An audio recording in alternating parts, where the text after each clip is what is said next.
Good evening. It is 6 o'clock. I am calling to order the regular board meeting of Tuesday, December 2nd. Mrs. Schultz, may we please get a roll call? Yes. Joanne Rue? Here. Carol Fox? Here. Brian Nichols? Here. Megan Miller? Present. Tom Hankins? Here. Amy Levy? Here. And Tia Johnson. Here. All members are present. Thank you. May I get an approval of the agenda with removal of item 2 as those were not printed in time for tonight's meeting? So moved. Second. Motion by Brian Nichols, seconded by Carol Fox. Any discussion? Mrs. Levy? Thank you. On November 18th, a board member made a request for an agenda item to take formal action on Dr. Earhart's contract. And according to policy 171.2, any board member, citizen, or staff member wishing to place an item on the agenda should contact the superintendent or board president at least 7 days prior to the meeting with their request. Since that occurred, I'm not sure why that policy wasn't followed and why that agenda item doesn't appear on this evening's agenda. As I have responded to that board member, there is no action being taken on the contract, and it's just because somebody requests an agenda item, it is the chairperson's authority to approve or deny those. Thank you. Oh, just very quickly, while I totally agree that should be the process and it should be captured in policy, as we both well know, that did not move forward when that action took place. And there are plenty of items that are on the agenda for discussion. So the fact that you believe no action is taking place doesn't mean, in my opinion, that it shouldn't be on the agenda, because we do have discussion items on the agenda. So just want to go on record as saying I'm very disappointed that a board member made a request for an agenda item and it is not on the agenda. Thank you. Well, as you will see, it will be on the next agenda, as this board member has already been informed. Thank you. Thank you so much. Any other discussion? Hearing none, all in favor? Aye. Aye. Aye. Aye. Aye. Aye. Any opposed? Motion carries. Tonight, we have the honor of having Dr. Leah Malott from Converse Elementary, representing the Converse Cougars, as well as having Ms. Harmony Shepard, social worker at Robinson Elementary, representing the Converse Cougars. Tonight is our first official cross-town, Robinson Cougars. We've got the Robinson Cougars and the Converse Cougars, first cross-town Pledge of Allegiance together. Awesome. Come on up, everyone.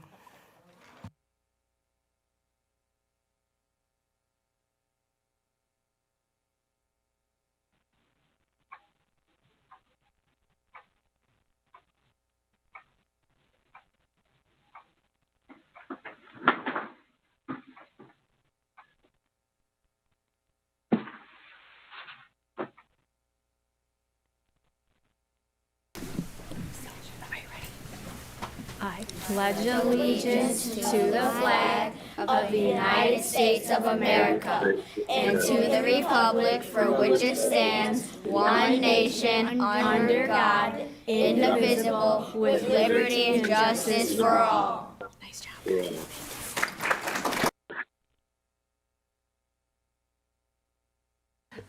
Thank you, everyone, for that wonderful Pledge of Allegiance.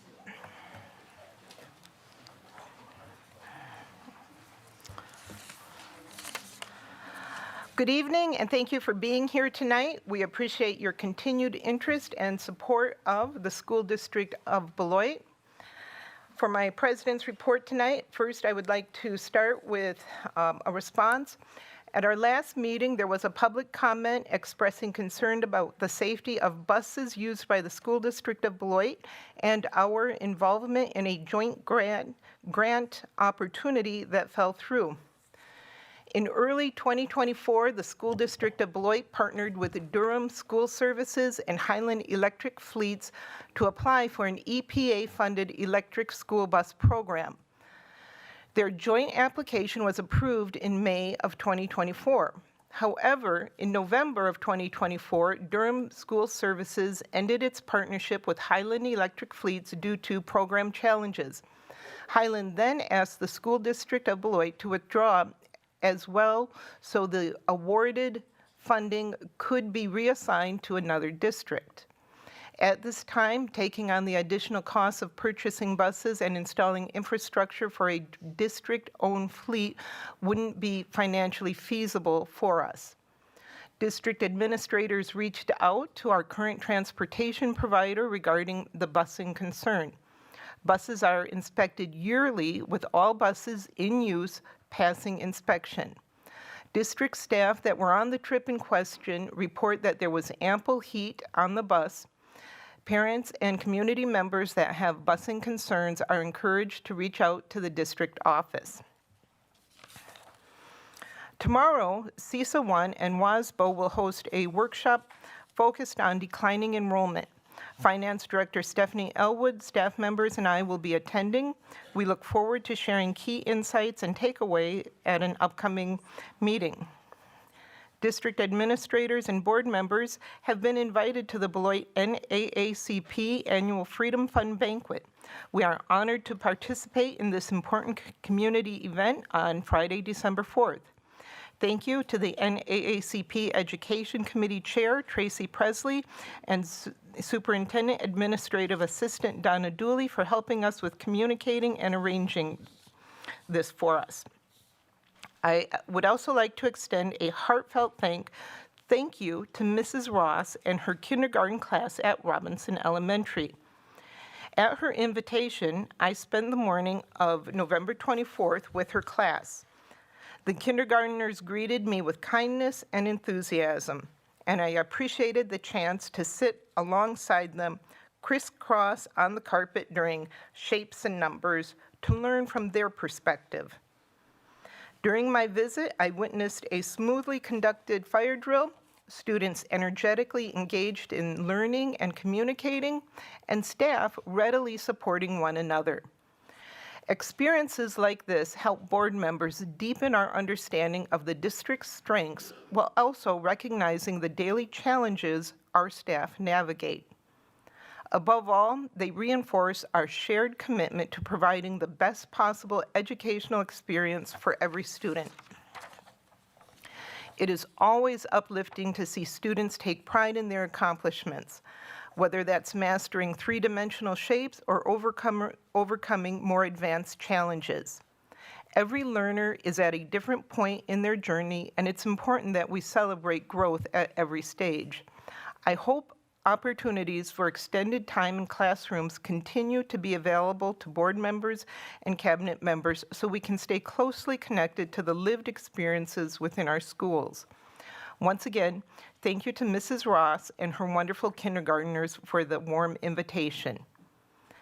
Additionally, Mr. Michaels at Beloit Memorial High School has invited board members to serve as culinary guest judges.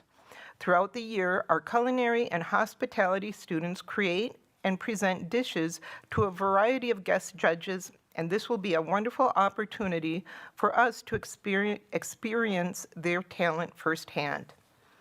As Mr. Michaels shared, adding guest judges really makes our students shine and creates a lasting experience for them. We look forward to meeting the students and indulging in their culinary creations. Lastly, today is National Special Education Day. We want to express our deep appreciation for all special education teachers, paraprofessionals, and service providers. The care, expertise, and individualized support they provide not only change the lives of our special education students, but strengthen our district as a whole. Please join us in thanking them for their commitment and dedication. This concludes the President's report. Thank you. Our next item is recognition of Robinson Elementary School Food Drive. Ms. Harmony, or Ms. Shepherd, I'm sorry, and students.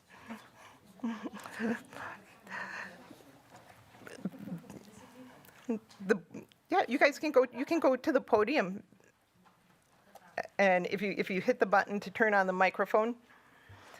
The board and district would like to recognize Harmony Shepherd, MSW, APSW,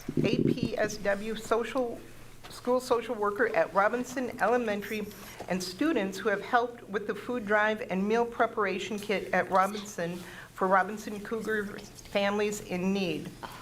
Attached to our agenda is a pamphlet of their Robinson Cougar Family Food Drive and what they have done. And I visited the school and happened to step into Ms.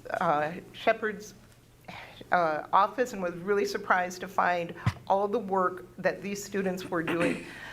Ms. Harmony Shepherd, would you mind introducing the students and telling us a little bit about your efforts? So today with me, I have fifth grader Izzy Virola Hatch. I have fourth grader Forever Ellison, and I also have fifth grader Katana Bridges. We were trying to figure out what to do for our families when we identified the food insecurity that was coming into November with the SNAP benefits being cut and our families being directly affected. So we got to looking and figuring out what we could do. The meal kit idea came from one of our special education teachers, Miss Aniko Hout, and then I kind of took it and ran and typed it all up and passed it out and seen what buy-in we could get, and we received over 70 meal kits from the community, from our families, and then also from not only these three ladies, but a couple other students who couldn't make it tonight as well, just kind of helping me out when they get the chance to, and they're always like, let me know what I can do, what can I help you with? So these three girls have been a huge support for myself and my role, but also making sure that their friends and their families are taken care of as well. Thank you so much.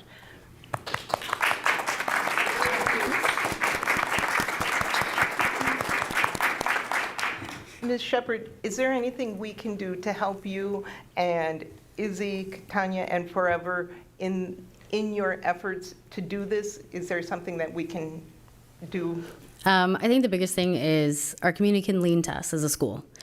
We have things available. We have clothes, we have supplies, we have hygiene necessities, and a lot of our schools and families in the community don't know that. So the more we can get out there, meet and greet, and actually, we had a drive-up system. We had families driving up, and we put the meals in the cars.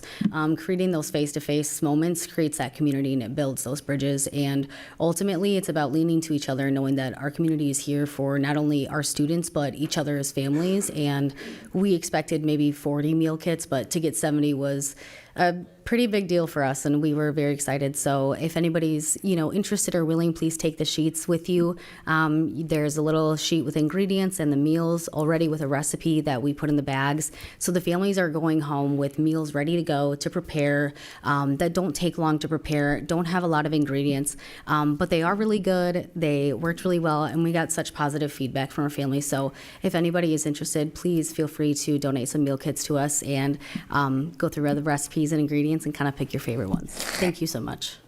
Again, during this time of holiday spirit and everything, thank you for being such a wonderful representation of the school district of Beloit. This really means a lot. Thank you. Thank you for inviting us. It means a lot to myself to bring students with me that don't always get recognized for their supports they offer to me in what I do, because sometimes social workers are behind the scenes. So thank you for inviting them today as well. Well, I will say, I remember when I stopped in your office and we talked about what to be appreciative of and how much we have, and we talked about what others may have and may not have, and it was just really, really, you guys really deserve this and so much more. Thank you. Thank you so much.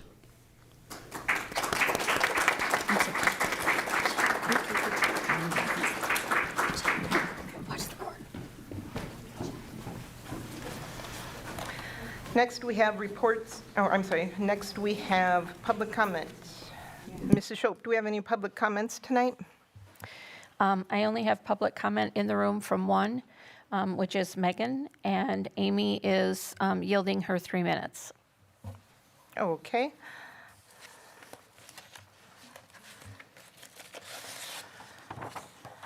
Members of the public are welcome to attend all open meetings of the Board of Education. Individuals attending board meetings are expected to conduct themselves in a respectful and courteous manner that models appropriate behavior for our students.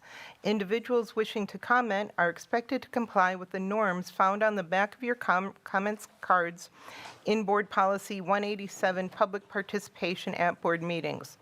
We ask that each of you contribute to maintaining a respectful and orderly meeting and prevent discussing confidential matters in a public forum by following these norms for public comments during board meetings. Thank you for your participation and courtesy. Ms. Megan Miller. Thank you so much. I'm here this evening because I have some concerns about our lack of transparency as a board and violations of public trust.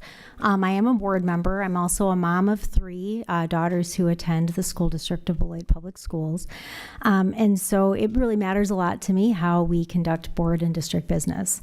Policies 150 and 161 protect the democratic voice of the community to drive the vision of what we want for public education. They say essentially that conducting board business has to occur as a full elected board and cannot be conducted with 1 member. I also have a concern that there was a violation of open meetings law, which is taking board action with a quorum of the board via email. So this is in regards to the contract that we have with our board consultant. The entire experience has been has been confusing to me. So I'm just going to give a little context. On October 15th, 2024, there was an agenda item called board consultant. There had not been any previous discussion of this coming forward. We were asked at that meeting, and it passed 4-3 to approve a contract that we didn't see. If you go to the 3 hours and 8 minutes in, you'll hear board members discussing that this is at no cost to the district. The contract itself delineates that there is a cost to the district. We do compensate mileage for our board consultant, who, according to his contract, makes on-site visits at least twice a week. The taxpayers provide this consultant an office and access to our buildings and, our children, as well as staff time and resources. Article 2 of his contract, as I mentioned, delineates that he's here twice a week on site, and that this cancellation of any of the contract at all has to be initiated with written advance notice. Article 8 in his contract is that an agreement may be modified, the agreement between the board and the consultant may be modified or amended by written instrument executed by both parties, the board and Dr. Earhart, our board consultant. So where this becomes confusing and where I believe that this requires some public scrutiny is that on November 17th, the board members and our director of HR and our board consultant received an email from a board member. The board member acknowledged that I assume an email, but I don't know because it was just an attached Word document. A memo had been received by this person. It described the board consultant asking to pause services. There was language along the lines of to a limited extent, and mentioned that it would not be occurring, on campus, which all of that is reasonable, but, any modification to the contract has to be taken by both parties and executed by both parties, which would be a board action. We were made aware of this. I guess this was dated November 8th. It was asked to go into effect November 10th. We heard about it November 17th. And the language in the email that was sent by the board member was to the tune of, essentially accepting this pause with no further action. So then on November 20th, I sent an email invoking policy 171.2, just requesting that we bring this to the full board to take action just to correct that oversight. Things happen. I received a response, no response, and then I received a response yesterday, December 1st, saying that there should not be any board action necessary because there was just a pause in voluntary services. But these services aren't voluntary. They are contracted services between the board consultant and the board.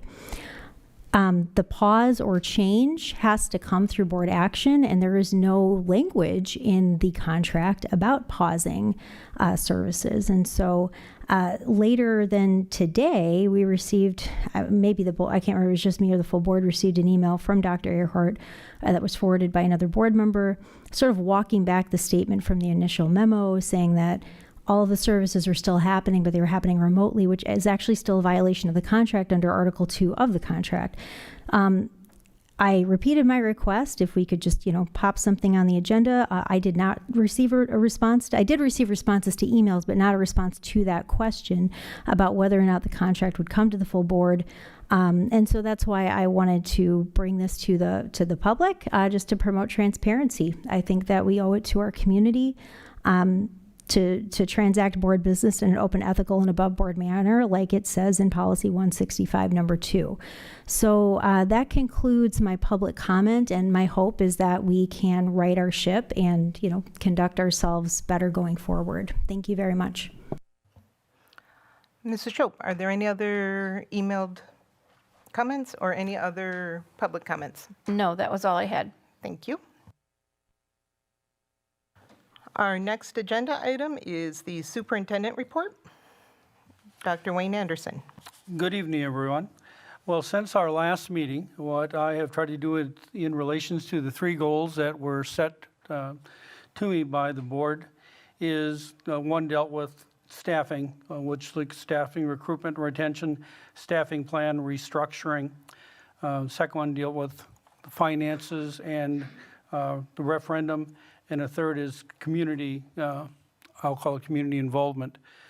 Since that time, what I've done is I have gotten all of to look at our staffing. I've got the staffing of each of the buildings. So now to know what classes are, how many sections of each grade level in the elementary schools, how many students are each of those sections.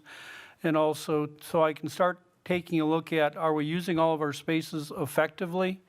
I try to be in 2 or 3 buildings every day. I start my day in elementary school, greeting kids in the morning, and then I usually try to attend 1 or 2 other buildings. So right now I think I've been in all the buildings probably at least twice.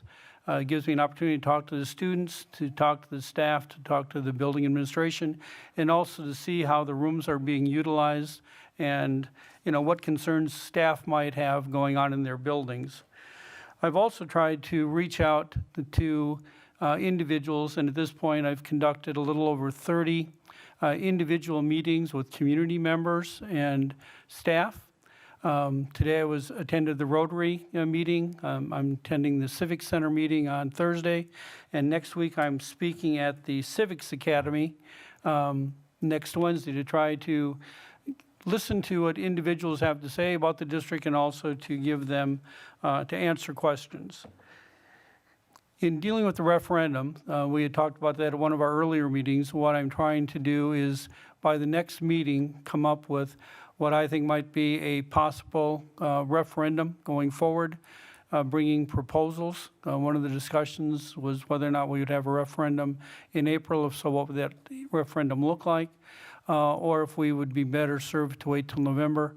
The board has already thought that they should go in April. If so, I will bring a recommendation, what I call a targeted referendum. The targeted referendum simply means that we would lay out definitively the things that we needed in the referendum with the costs associated with each item, add that up for a total cost, and then the tax impact, so we could tell people if a referendum passes, here are the things the money will be used to purchase, and here's the tax impact, and also a corresponding list that if the referendum were to fail, what would we have to do to balance our budget? So far, I think all of those meetings have been productive, and I look forward to another productive 2 weeks before winter break. Thank you, Dr. Anderson. Next, we have Policy and HR Committee meeting, Chair Brian Nichols. Thank you, Board President Johnson. Yes, we met yesterday afternoon, and Dr. Anderson brought us a couple very interesting discussions that were on the agenda.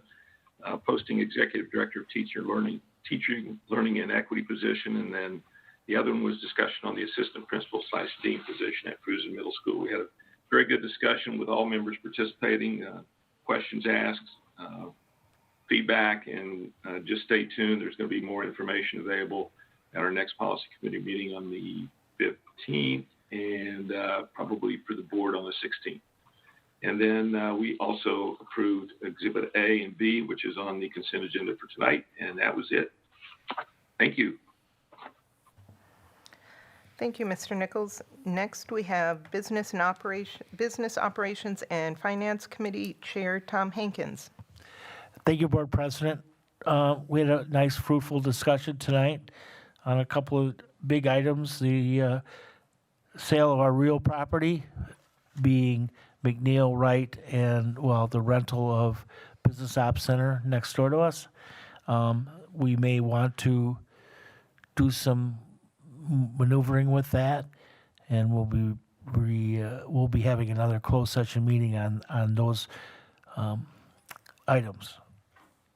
We also had a nice discussion on the referendum, and I think Dr. Anderson has just told us, whether we go from April to November, the ask, when we do this, we know we have to have those numbers in by, or the ask would have to be in by, Stephanie, what was it, January 21, I believe, for a referendum question? 27, January 27th. January 27th. So anyways, Dr. Anderson is doing his utmost to get those numbers in line. I know personally he's working with building principals to see what we actually do need to fill our buildings with the proper amount of personnel. And so it was a very good discussion. And that's the end of my report. Thank you. Thank you, Mr. Hankins. Our first discussion item tonight is the naming of the Beloit Memorial High School Stadium. Retired employee Terry McCann has requested that the board consider naming the Beloit Memorial Stadium after longtime coach John Heineke. His suggested naming is Jacobson Field at the John Heineke Stadium. Attached is the correspondence from Mr. Terry McCann with his request and John Heineke's accomplishments. A naming committee would need to be formed in order to consider and study this request. Mr. Terry McCann, would you like to add some words? And I do have your email here if you prefer somebody else read, but I'd like to hear it from you. Thank you. Thank you, President Johnson. Excuse me. I had the privilege and honor to working with Mr. Heineke the last few years of his teaching career at Beloit High School. And John was a Phi Ed teacher and head football coach for 33 years here for the school system of Beloit at the high school. During his 33 years, his record was 172 wins, 133 losses, and 4 ties. He won 7 Big 8 championships and was Big 8 Coach of the Year 8 different occasions. He has been inducted into the Wisconsin Football Coaches Hall of Fame. He also has been inducted into the Beloit Historical Society Hall of Fame. And this December, he is going to be inducted into the Beloit Memorial High School Sports Hall of Fame as well. John was a multi-sport athlete from Wisconsin Dells High School. He was an honor student.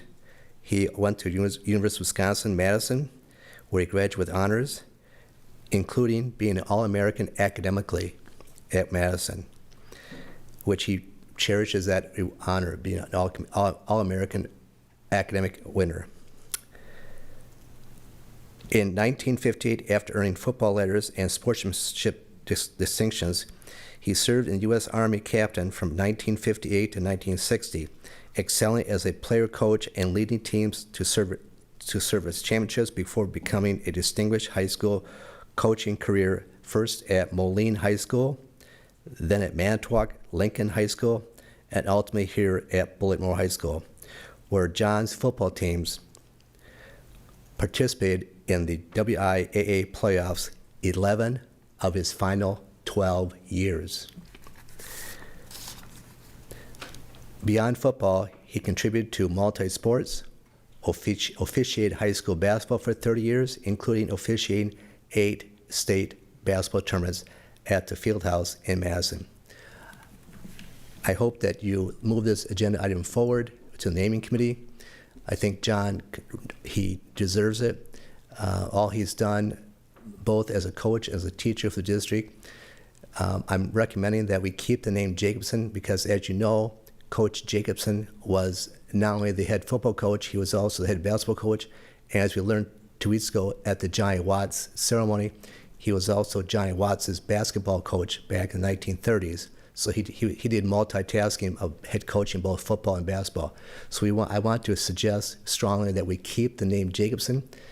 We don't want to disrespect Coach Jacobson in any way, so we could call it Jacobson Field at the John Heineke Stadium. Thank you very much in advance for your cooperation, and we look forward to this action. I kind of feel like as if it's the NFL draft, and right now, you're on the clock. Thank you. Thank you, Mr. McCann.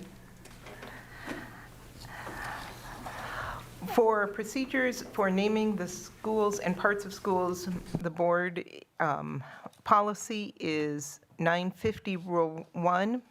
Any suggestion for naming a facility or part of a facility must be submitted in writing to the Board of Education, which Mr. McCann did on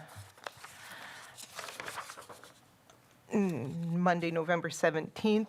The Board of Education may appoint a special committee to review the suggestion and make a recommendation to the Business Operations and Finance Committee of the board to accept or reject the suggestion. There is this policy 950 Rule 1 goes over who should be on the committee, and I would entertain a recommendation that a committee be formed or a recommendation on how the board would like to proceed.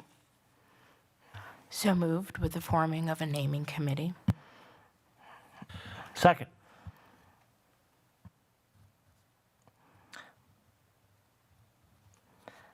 Motion by Mrs. Amy Levy to move forward with the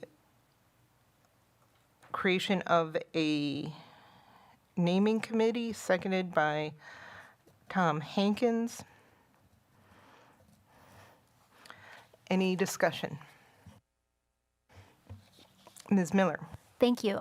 This is awesome. I just wanted to throw out there that I think we should make maybe an attempt to reach out to, I don't know if like Carol Jacobson or somebody from the Jacobson family, if they wanted to be involved. I think that would, I really appreciated your email. I think that would really just add some meaning and, you know, gravity to the gesture, and it would be like a nice joint thing. So I don't know that I can't speak for Carol or any of their family, but I think it would be cool to reach out to them. I'm not sure who would be doing that communication. It's been a minute since we've had one of these committees. Happy to help, but I just wanted to include that in discussion. Thanks. Thank you. Any other discussion? Just one, Board President. I'd be happy to undertake part of this as Finance Chair.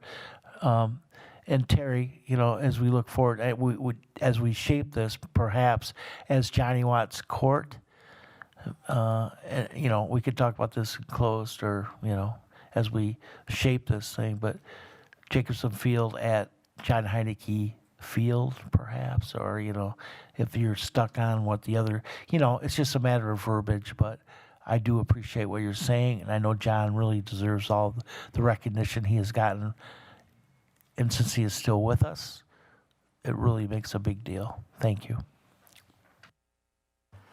Any other discussion? I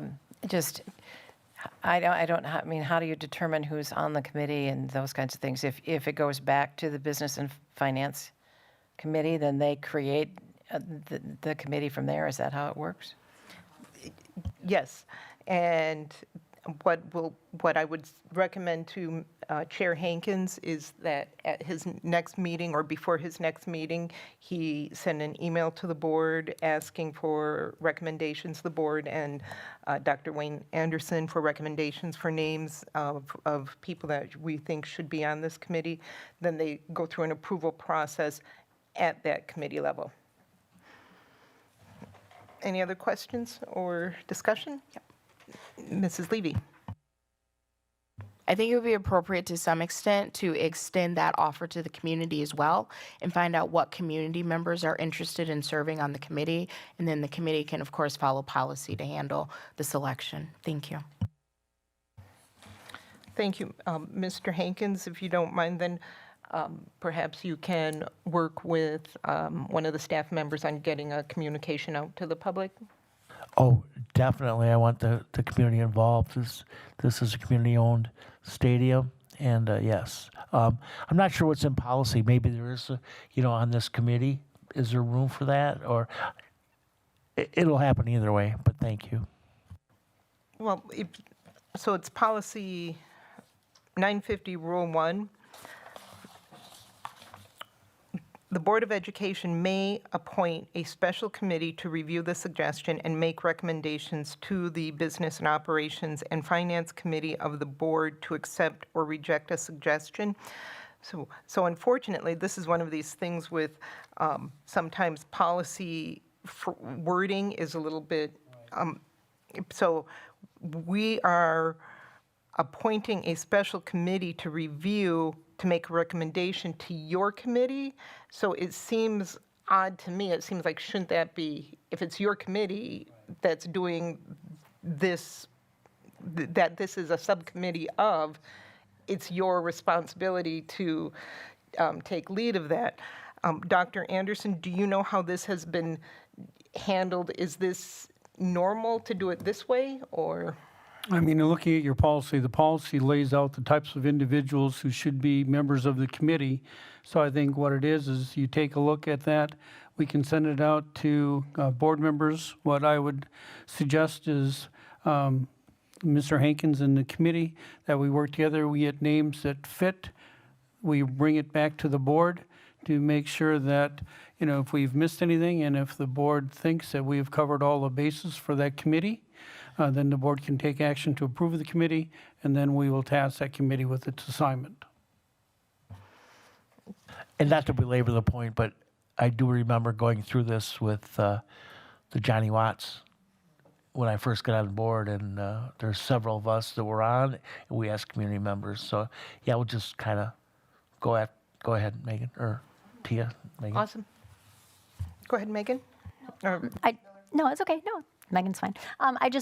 This is great, 100%. I think because we have gone through this a few times and it's still a bit clunky. I mean, maybe this is something the policy committee maybe wants to clean up, and Mr. Hankins, you would be a really good part of that conversation since you're about to take us through this. And so that's just a suggestion, because it can be a bit murky to follow the logic and the policy the way that the rule is written right now. But this is all great. Thank you so much, Mr. Hankins, for doing that. I just want to thank Ms. McCann for bringing this forward. It takes, we all have an idea, and we all sleep at night thinking about stuff like this. And thanks, Terry, for bringing this forward.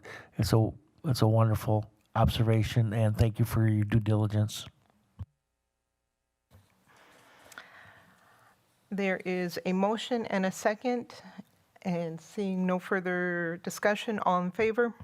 Aye. Aye. Aye. Aye. Aye. Any opposed? Motion carries unanimously. Thank you, Mr. McCann. Next on the agenda is approval of the consent agenda.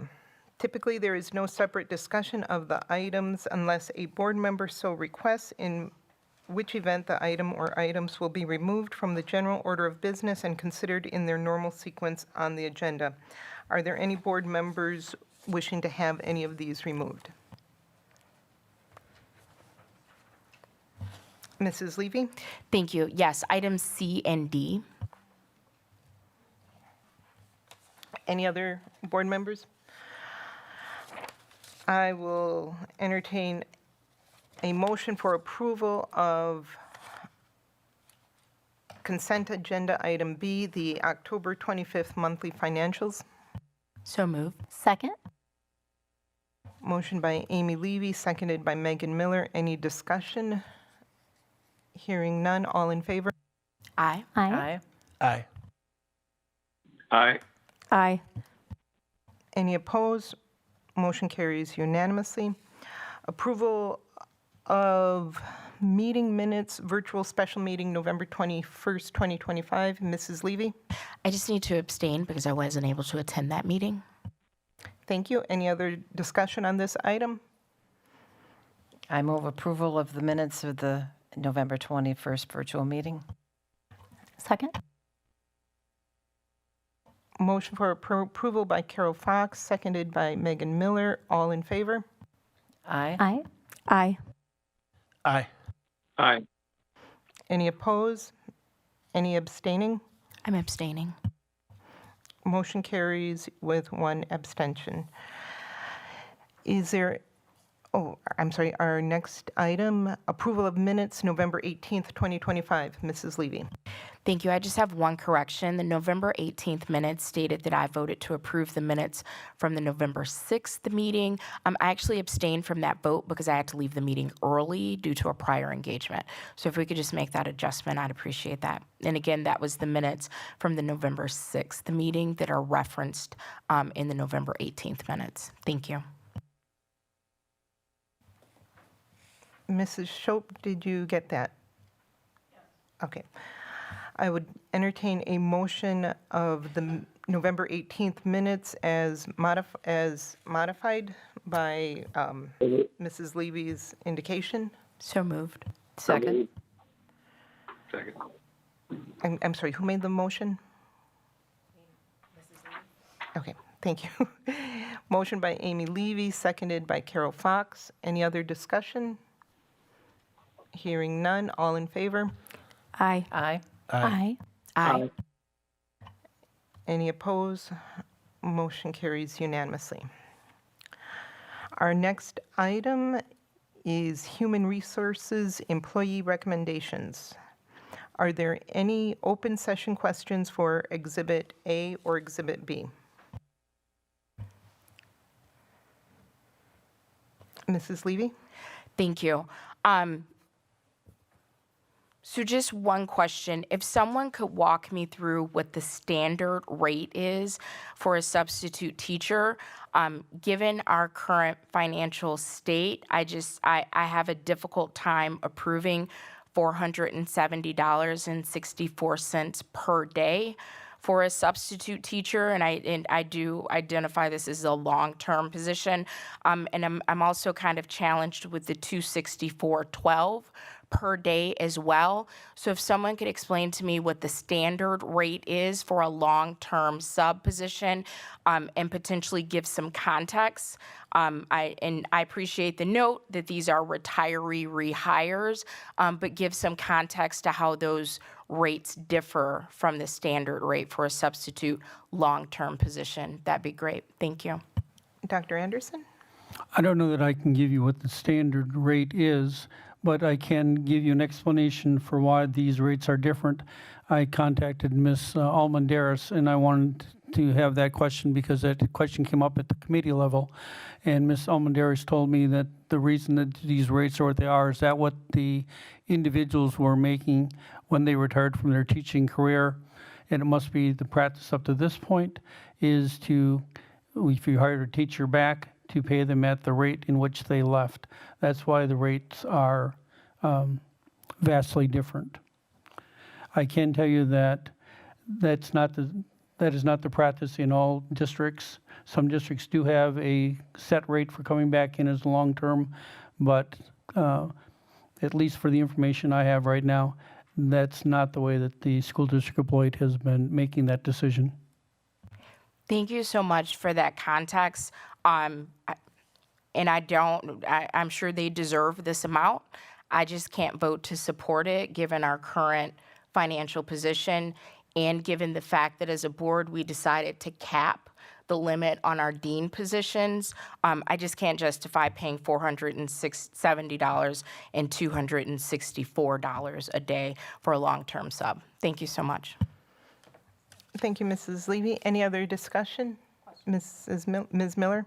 Yeah, sure. Hey, so, and maybe I just missed this, but Dr. Anderson, did you happen to get any information about like how long this has been the practice? And if not, it's totally fine. I realize you can't read Ms. Almendares' mind. Since Ms. Almendares is not here this week, I was just able to email to find out to answer the question. So that's all the information I have at this time. And I appreciate that. Thank you so much. Are there any closed session questions on Exhibit A or B?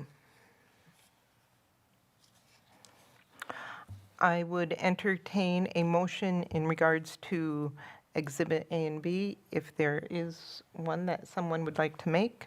Yeah, I move approval of Exhibit A minus the 2 long-term substitute positions and also Exhibit B.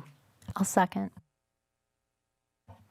The motion is to approve Exhibit A minus the 2 long-term substitute teaching positions and Exhibit B. Motion made by Amy Levy, seconded by Megan Miller. Any discussion? Hearing none, all in favor? wait. Oh, I'm sorry, Mr. Hankins? Yes, so, and I understand what Mrs. Levy and Mrs. Miller are coming at. So what does that do? It takes that off and then for further discussion and closed, or wait till Mrs. Almendares comes back? Well, if I may, no, anyone can make any motion that they wish. Right. I'm not able to support it, so I couldn't include, I chose not to include that in my motion. But if another board member wants to pick up those 2 positions, they are before us for this evening, and I'm sure everyone is prepared and ready to move forward however they believe is appropriate. So we can have more than one motion on the recommendation. But the motion is to take those 2 out of this motion, right? For this motion, For this motion. absolutely. Correct. Yep. Okay, thank you. Can I ask, these people are already in place? They working as substitute teachers now? Do we know? I don't know that answer, unfortunately. Well, is it okay, Ms. Johnson? Mrs. Levy? Thank you so much. My apologies. They do have an effective date, one for 11/21 and one for 11/24. So if the documentation before us is accurate, it seems to me that this is already happening. They're just waiting for it to be approved by the board. There is a motion on the floor and a second. Oh, go ahead. So before we had substitutes in these positions, do we know, were these students being divided up into other classrooms? Was it a classroom teacher that left? Do we have that information? Or is this filling holes that have been here since the beginning of the school year? Dr. Anderson? Obviously, I wish I'd have been here longer so I'd have answers to these questions, but at this time, I don't know that.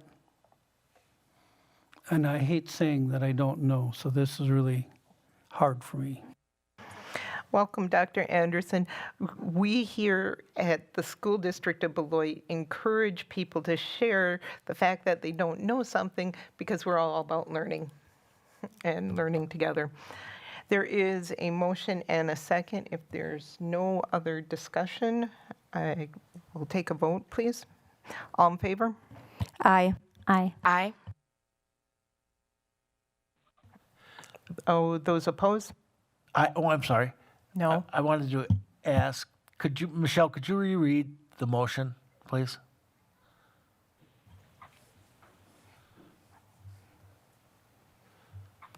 Yes.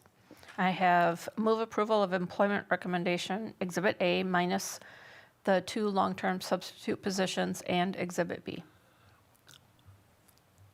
Aye.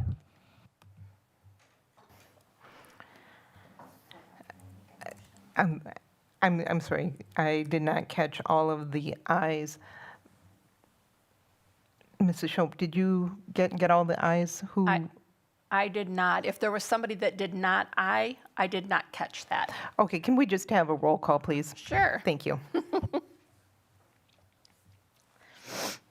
Amy Levy, Aye. Tom Hankins, Aye. Brian Nichols, Aye. Megan Miller, Aye. Carol Fox, No? Joanne Rue, Aye. and Tia Johnson. Aye. Motion carried 6-1.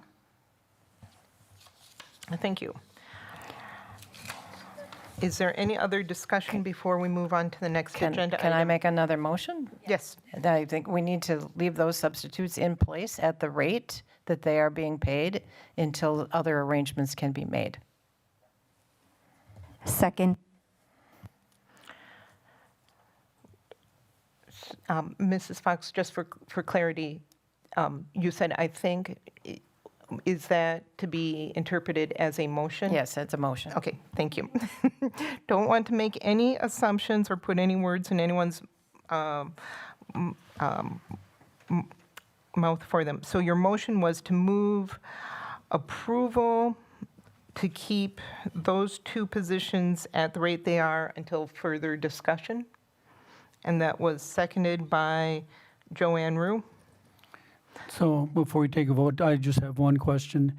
Does that mean that depending on this, if the motion passes or fails, if it passes, that you would like us to renegotiate those daily rates? I just wanted to know that if it passes, what the expectation is. I would think, yeah, we need to look at renegotiating, or we need to look at how we determine the rates for long-term substitutes for everybody, I guess. But I would hate to see us leave those vacant at this point. And they've been apparently working, and that was the expectation. So I don't think we should be just dropping it until other things can be worked out. Any other discussion on the motion? Mrs. Levy? I do have a question, but Ms. Miller was first. I'm fine with waiting. I'm sorry, I saw your hand up first. Go ahead, please. Please. I will be very brief. I would be interested in knowing what legal obligations we have, because most contracts with the district are pending board approval. And so sometimes people start, and if they're not approved, then the agreement ends, and they are paid for the service that they rendered, and everyone goes their own way. If the board approves this tonight, and then goes back and tries to negotiate their terms, I just don't think that's fair to the people involved, because it has received approval by the board. And once we stamp that rate, I can't in good conscience say, okay, now we want to go back and renegotiate with you. So I just wanted to be clear, I can't support that at this time. Thank you. Ms. Miller? Thanks. I had sort of a similar question, I think for Dr. Anderson. So like if this weren't going to pass, actually, read either way, I guess, but let's say this motion doesn't pass and these two positions aren't approved this evening, would the administration, could you describe what the administration's next steps would be? Because I agree with Ms. Fox, we need to keep classrooms staffed, 100% same page. I think that the issue is not about staffing the classrooms, it's about some confusion about how those rates are determined and whether this is something we can afford at this time. So Dr. Anderson, could you describe what your understanding is going forward? Like, is that something where you would go back and say, the board didn't approve this contract, we need to revisit the rates? And then if those two people are amenable, come back with a different rate? Or like, could you talk us through that process? Dr. Anderson? Yes. So what would happen is, yes, we would automatically tomorrow tell the two individuals that the rates that were brought to the board were not approved. So those individuals at that time would probably go home. We would then reach out and first I think we would have the discussion. We would fill the classroom just as if a person called in sick. So we'd try to find, a short-term sub until a long-term sub could be approved. During the discussion, we would find out a couple things. One, there's the long and short term. The long term is, does the board want to set a basic rate for long-term substitute teachers? If so, we'd go that process. A short term would be to determine, do we already have an acceptable rate that we're paying people? Would these individuals accept that rate? And then try to fill it depending on what their answers were. So if they were amenable to a different rate that seemed to be in line with what you have been approving in the past, we do that, and my guess is we would have to have a longer discussion going forward about, do we want to have set rates so that as a person's being employed as a long or short-term sub, here's the rates that the district is going to pay, which is not uncommon for districts. May I ask just a quick clarifying question? Dr. Anderson, that was extremely helpful. Thank you so much for taking the time to describe that. I just wanted to clarify to make sure I understand. So like tomorrow, if these positions are not approved in this next motion, the call would be like, the board did not approve the rate. I heard you say there might be a discussion about whether they would accept the standard rate for non-retired staff, or, whatever, for whatever that is. Would that conversation occur before, like, would they have the opportunity, I guess, to say, sure, I'll take the other rate, and then we would bring it back for the next meeting? I just wanted to clarify that one point. First, we don't have a standard rate. So what I meant is that if there's a rate of pay that, has been approved by the board so that, but I don't think there is a standard rate. So I guess what we do is take a look at what is the rates that the board has approved for long-term subs recently. You try to see if that amount would then, if they would want to work for that amount. And of course, they would be able to say yes or no. My guess is after we told them tomorrow, we would have to tell them if they did say, here's the rate we'd pay, probably a short-term sub rate until a long-term sub rate could be worked out. Thank you so much for clarifying. That was very helpful. Thank you. Brian Nichols? Thank you. A couple of things. Number one, I'm a little disappointed that we don't appear to have a set rate for substitute teachers, both retired and with experience and not. That we need to look into. And then I guess Dr. Anderson, what have you experienced in the past, the places you've been in this type of situation, if you don't mind?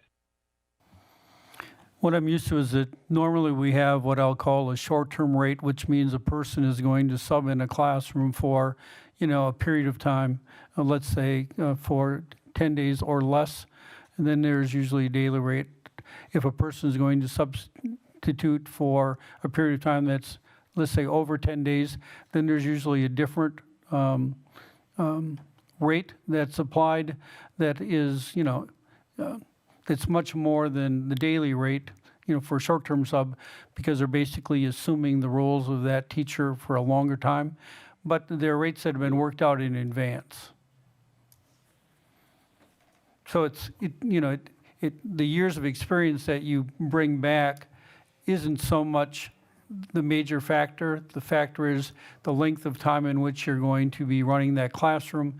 In a short-term sub usually makes less per day than a longer-term sub, and usually your breaking point's about 10 days. Okay, thank you for that. That's good information to have. I just want to remind people of the fact that we have a very serious substitute shortage, and getting substitute teachers in place has been extremely difficult. So if we do not put these people, if we put these people out and try to get other subs for them, we're more than likely putting extra burdens on teachers in the schools. We also talked about really trying to encourage our retirees to be involved in our school and to come back and to help and to do these things, and to not be recognizing that this is not going to be helpful with that is something that needs to be said. So I would go back to, I would not want these people to not be in place until some other kinds of things can be worked on. Mr. Hankins? Thank you very much, Board President. Yeah, this is a very good conversation. It's not our fault. I don't think that we don't have this rate in place, but we are here. And to see the wide disparity between the two positions, and I think most of us know Tim Vedra and what outstanding job he's done for the district. So I think it puts it us in an unfair position to say, we're not going to pay you that because whatever. I think we do have to get back to that standard basic, whatever whatever the board sets it at, rather than from 264 to 470 makes no sense to me. I'm sure it's on time served or whatever, but we're in a very bad position. I agree with Mrs. Fox that we need people in there. We want to encourage our retired teachers to still work for us. So we need to clean this mess up and do it diligently and with kid gloves to make sure we're not offending people. But we do have to keep our eye on the bottom line, and I'm not sure what that answer will be, but maybe there's a way, Dr. Anderson, that we could keep them presently employed as they are, I guess, as it's been noted, because their start dates were prior to today. Maybe there's a way we could keep them employed at a rate, maybe keep it at the same rate, and subject to change, though, without just having them quit tomorrow. Well, one possibility would be, since you're looking at options, would be to approve this rate, but for a specific time period, like for, we'll approve this rate from the start date on the exhibit until, I'm trying to think what the last day is of school in December before you go on break. But, is it December 19th? Whatever that last day is, so you could pass it from now till December 19th to get those wages, and then we would have that amount of time to bring back an option. So you'd be paying them at the rate that they thought they were going to get, but they know it's for a short period of time, and that would give us a period of time to come back with different options. That's a very common sense approach to it, and I'd be very amenable to that. Thank you. Megan Miller. Just wanting to weigh in. Yeah, I had a similar concern that Mrs. Levy had. I agree, though, as long as there's clear upfront communication, tomorrow, to say so here's your options. The board is looking at changing this because whatever but I think we still have to ask the question: are you still interested of subbing at this rate guaranteed only for this period of time, just because I want to make sure that we're fully respecting these people as employees? And then I guess the only other, and I just need to pull up because I pulled the agenda down in a second. It doesn't say on here, does it, how long the long-term position, and yeah, that's what I was going to ask to see if it might even be a moot point, but never mind. Okay, yeah, no, I mean, none of these answers are ideal. I agree, though, that this makes the most sense, and I would be in support of that. I'm willing to amend the motion. I have never done that before, but can I just amend the motion that we leave these people in place until Christmas, I can't say that, holiday break. What's the date? December 19th. Through December 19th.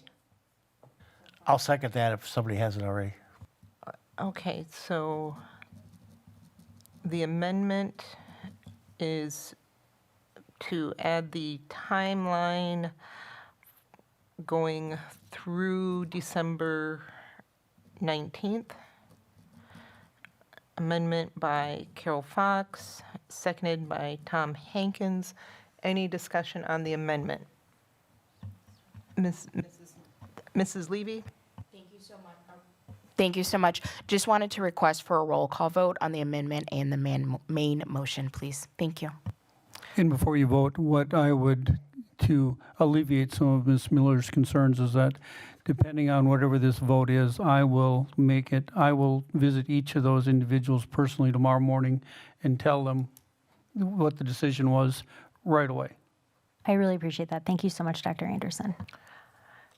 If there is no other discussion, Mrs. Shope, may we get a roll call on the amendment? Yes.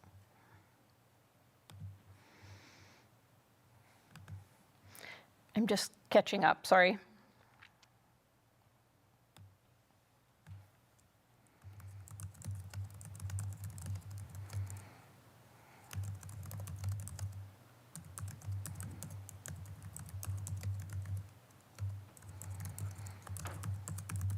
The date was December 19th. Correct. And it was motioned by Carol Fox, and I'm sorry, who was the second? The amendment was motion by Carol Fox, seconded by Tom Hankins. Thank you. Okay, so the roll call for the amendment, Joanne Rue, Aye. Carol Fox, Aye. Megan Miller, Aye. Brian Nichols, Aye. Tom Hankins, Aye. Amy Levy, Nay. and Tia Johnson. Aye. That motion carried 6-1. And now the main motion as approved. That roll call would be Amy Levy. Oh, I'm sorry. Would you mind rereading the motion that we're voting on right now? Sure, so The the original. motion now would be to move approval of the 2 substitute employees at their current rates. It was until other arrangements can be made, but would now say until December 19th. So move approval of the 2 substitute employees at their current rate until November 19th.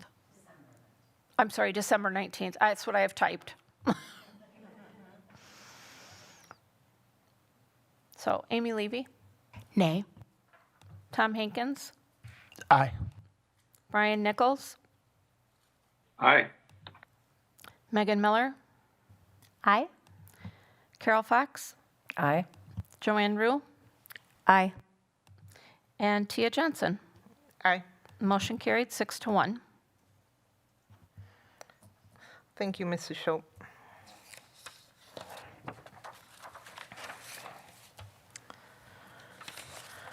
Next on the agenda, we have executive session. A motion may be made and a vote taken to convene the Board of Education into closed session pursuant to Section 19.85, Parent 1, Parent F of the Wisconsin State Statutes for the purpose of reviewing the expulsion orders of the independent hearing officer.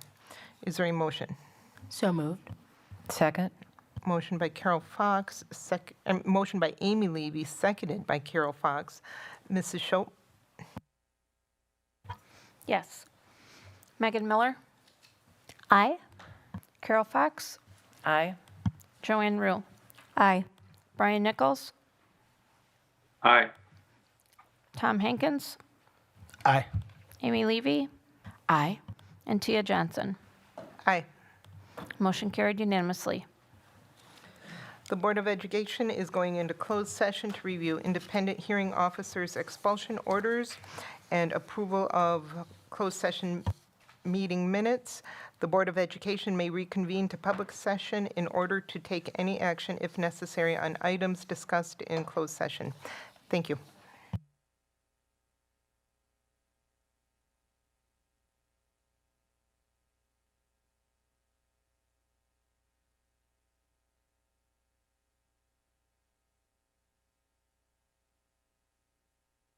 Board members, don't forget to close out of your public session browsers.